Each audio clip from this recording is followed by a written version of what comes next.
અમારા ખોજા ટીવી અને એરવેસના માન્ય શ્રોતાજનો, સ્થાનિક રેવિનિયન ટાપુ કે જેનો આકાર અગર હવામાંથી જોવામાં આવે તો કાચબા જેવો છે, તેના સમાચારના વિભાગમાં પાજ 16 નંબરના પાના ઉપર લે કોતિદિયન આજ ગુરુવાર 10 ઓક્ટોબરનું અખબાર જણાવે છે કે 2006-2006થી લઈને લે ત્રોમ્લેના નાના ટાપુ ઉપર કે જેના વિશે પહેલાંના નવીનમાં કહેવાઈ ગયું છે, એક મિશન મોકલવામાં આવતું હતું કે ત્યાંની જમીન તપાસીને ભૂતકાળનો ઇતિહાસ સજીવન કરે.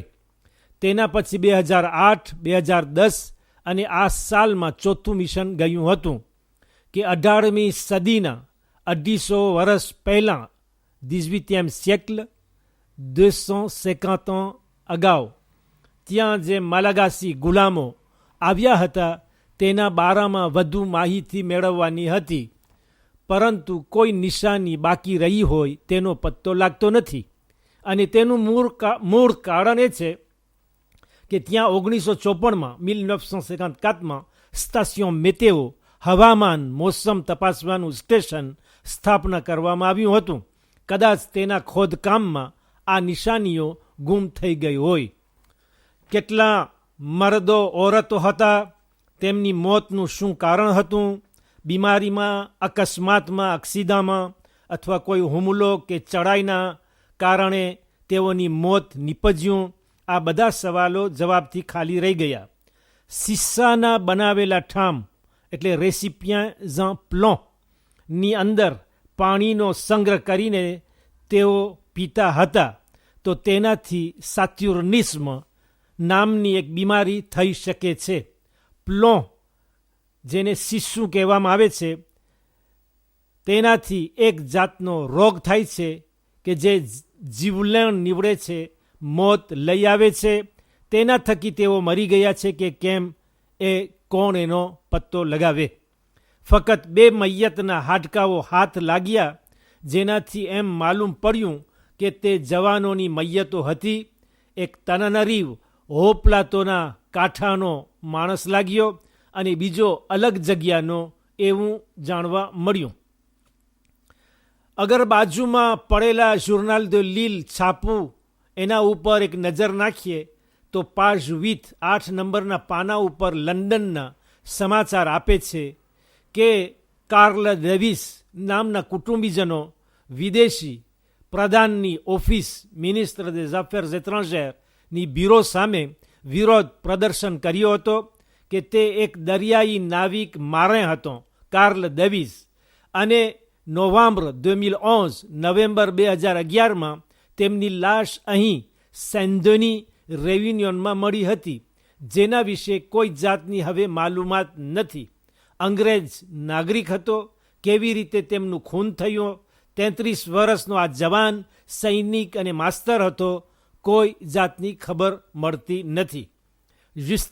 જસ્ટિસ ફોર કાર્લ ડેવિસ એટલે કે કાર્લ ડેવિસ માટે ન્યાય, ઇન્સાફ એવો જાહેરનામું પાંકાર્ત લઈને તેઓ વિરોધ દર્શાવી રહ્યા હતા. તેમની બહેનના શબ્દો હતા કે જ્યારે પાસપોર્ટ ગુમ થઈ જાય તો તમારી સહાય મદદ કરવામાં આવે છે. અગર તમારા આપ્તજનોમાંથી કોઈને તમે ખોઈ બેસો કે જે તમને પ્યારો હોય તો કોઈ જાતની મદદ કે સહાય મળતી નથી. પાજ 59 નંબરના પાના ઉપર જુર્નાલ દે લીલ જણાવે છે કે ફ્રાન્સમાં આગ બુઝાવનાર પોમ્પિયેની એક મોટી સભા કોંગ્રે મળી છે, જે 120મી પ્રકરણ છે, જેમાં શનિવારના ફ્રાન્સના રાષ્ટ્રપતિ ફ્રાન્સવા હોલાન્દ તેમના મિનિસ્ટર de l'Intérieur ગૃહ પ્રધાનને લઈને સાથે પધારશે, કારણ કે મિનિસ્ટર de l'Intérieur ગૃહ પ્રધાન જે પોતાને દેશનો પહેલો આગ બુઝાવનાર કેવરાવે છે. આ 120મી કોંગ્રેની અંદર ફ્રાન્સવા હોલાન્દ ફ્રાન્સના પ્રમુખ પ્રવચન આપશે. કહેવાનું કે 2.5 લાખ પોમ્પિયે 250,000 પોમ્પિયે હતા 2012માં ગઈ સાલ, અને 6,000 પોમ્પિયે આ 6 વર્ષની અંદરમાં ઓછા થઈ ગયા. 2,200 ફક્ત 1 વર્ષની અંદર ઓછા થઈ ગયા. કાંટો ગતિની સાથે en vitesse ઉતરી રહ્યો છે. 7,300 એટલે 7,300 કાઝર્ન બરાક હતા. પોમ્પિયેના કામના સ્થળો 571 571 આ 5 વર્ષમાં ઓછા થઈ ગયા છે, અને વર્ષની આખરી સુધીમાં 30 બરાક એટલે આ સ્થળો કાઝર્ન પોતાના દરવાજા બંધ કરી આપશે.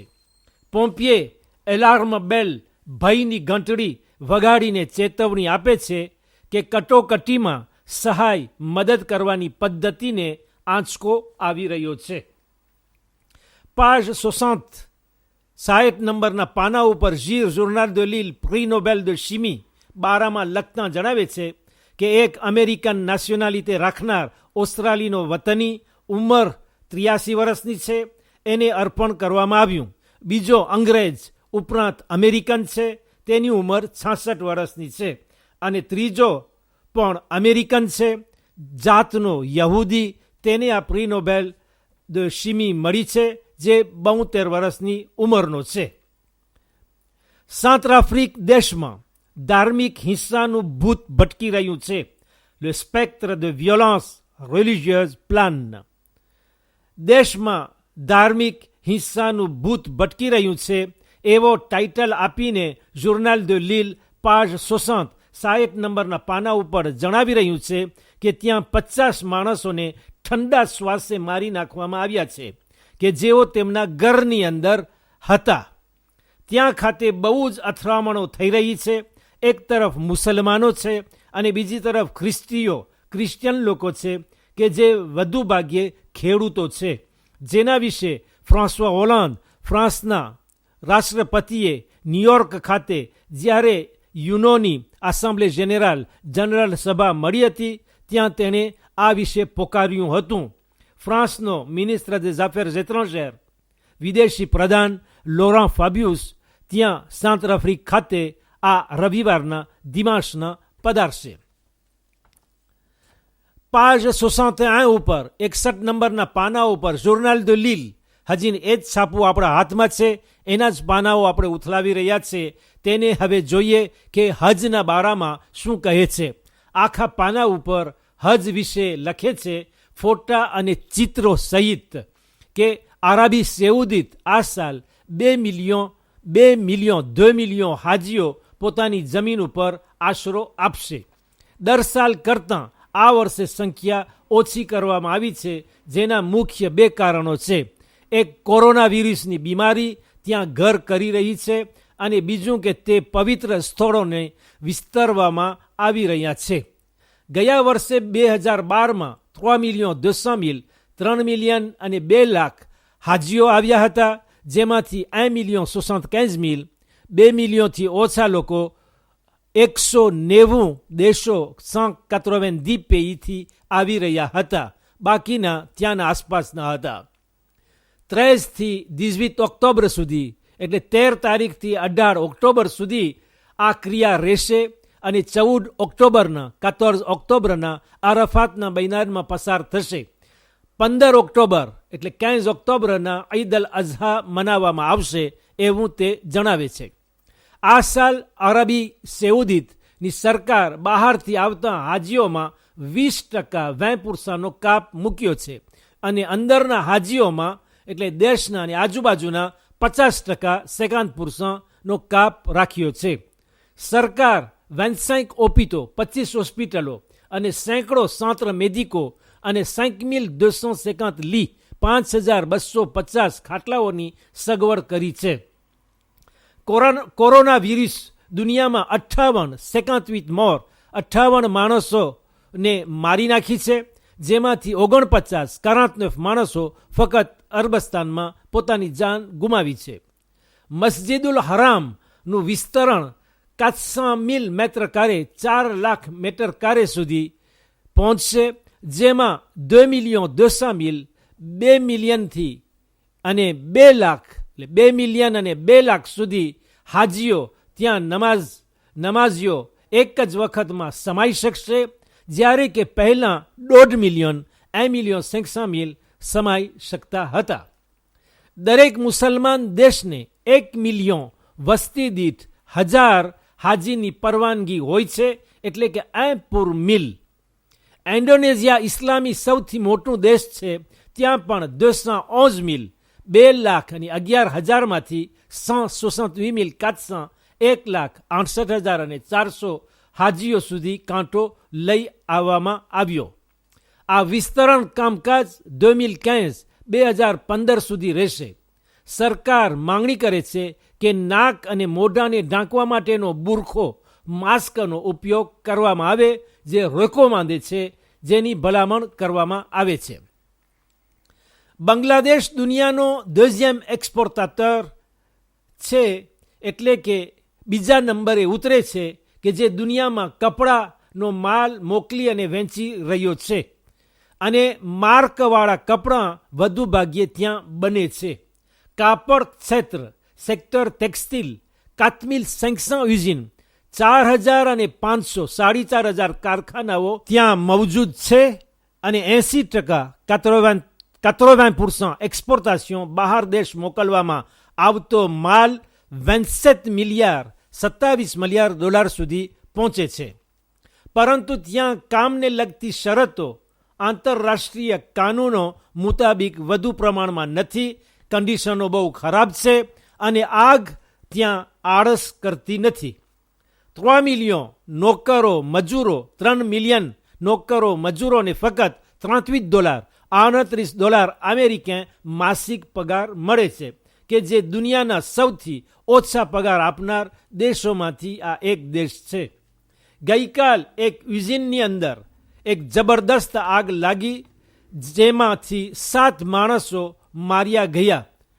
આ સમાચાર page 54 54 નંબરના પાના ઉપર છાપીને page 52 ઉપર 52 નંબરના પાના ઉપર લે કોતિદિયન જણાવે છે કે શટડાઉન અમેરિકામાં પગાર વિનાના 8 લાખ માણસોને, જે નોકરોને ઘર ભેગા કરી દેવામાં આવ્યા છે, તેનો 7મો દિવસ પસાર થઈ રહ્યો છે. 7 દિવસો પસાર થઈ ગયા, જ્યારે કે બજેટની જબરદસ્ત કટોકટી ચાલી રહી છે. ત્યાંની બેંક સેન્ટ્રલ બેંકનો ખજાનો પહેલી વખત એક ઓરતના હાથોમાં સોંપવામાં આવે છે, કે જે 67 વર્ષની એક બાઈ છે. હદીસમાં છે કે માના પગ નીચે જન્નત છે. બેશક તેમાં કોઈ શંકા નથી, પણ બીબીના હાથોમાં શૌહરની તેજોરીની ચાવી હોય, તે અમેરિકાએ બતાવી આપ્યું. ઈરાનના સમાચારમાં આ છાપું કોતિદિયન લખે છે કે હિજાબ પડદાના બારામાં પોલીસને થોડું દરગુજર કરવું ઘટે છે, અને અગર સ્ત્રીઓને ચેતવણી આપવાની હોય તો પોલીસને છેવટમાં એ આવેર્તિસમાં એવું કરવું જોઈએ, આવેર્તિસમાં આપવી જોઈએ. એમ જનાબ હસન રૂહાનીએ, ઈરાનના રાષ્ટ્રપતિએ, પોલીસની રાષ્ટ્રીય સ્કૂલમાં એકોલ નેશનલ de la પોલીસમાં એક તકરીરમાં જણાવ્યું હતું.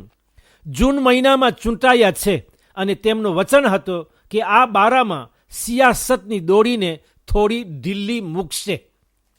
ઈરાનમાં ખાસ પોલીસ હોય છે કે જે રસ્તાઓ ઉપર સ્ત્રીઓના વેશ ઉપર ઝીણી નજર રાખતા હોય કે તેઓ કાનૂન મુતાબિક ઢાંકેલી છે કે નહીં, જેથી કરીને ઔરતો પોતાના શરીરને પૂરી રીતે ઢાંકવાની કોશિશ કરતી હોય. એવું આ લે કોતિદિયન પોતાના અખબારમાં આ પેજમાં લખી રહ્યું છે. page 53 નંબરના પાના ઉપર લે કોતિદિયન આ દૈનિક છાપું ટાંકે છે કે મોહમ્મદ મોર્સી, કે જે 3 જુલાઈના પદભ્રષ્ટ થયો, તે બીજા 14 માણસો સહિત 4 નવેમ્બરના કોરટ સામે ઊભો રહેશે. તેના ઉપર 5 ડિસેમ્બર 2012 5 décembre 2012ના માનિફેસ્ટન્ટ એટલે પ્રદર્શન કરવાવાળાઓ જે વિરોધ દર્શાવી રહ્યા હતા, તેના ખૂનનો આરોપ તેના ઉપર આવે છે. ઇજિપ્તનો મિસ્રનો આ બીજો પ્રમુખ છે કે કોરટ સામે આવે છે. તેની પહેલા હુસ્ની મુબારક પણ આ કોરટનું આંગણું પસાર કરી ચૂક્યો છે. ખ્રિસ્તીઓની 200 જગ્યાઓ, ક્રિશ્ચિયન લોકોની 200 જગ્યાઓને આ લોકોએ બરબાદ કરી દેવામાં આવી છે અને 33 એગ્લીસ દેવળો, કરંતરા દેવળોને નુકસાની પહોંચી છે ને 4 માણસો માર્યા ગયા હોય એવું આ છાપામાં લખવામાં આવે છે કે જે આ વિરોધીઓ તરફથી આ કાર્ય કરવામાં આવ્યું છે. બસ આ સમાચાર ઉપર તમે મને રજા આપશો. ઇન્શાલ્લાહ કાલે શુક્રવારના ફરી આપણે મળશું. ત્યાં સુધી શબ્બે જુમ્મા તમને મુબારક થાય. ખુદા હાફિઝ. વાલેકુમ સલામ વરહમતુલ્લાહિ વબરકાતુહ.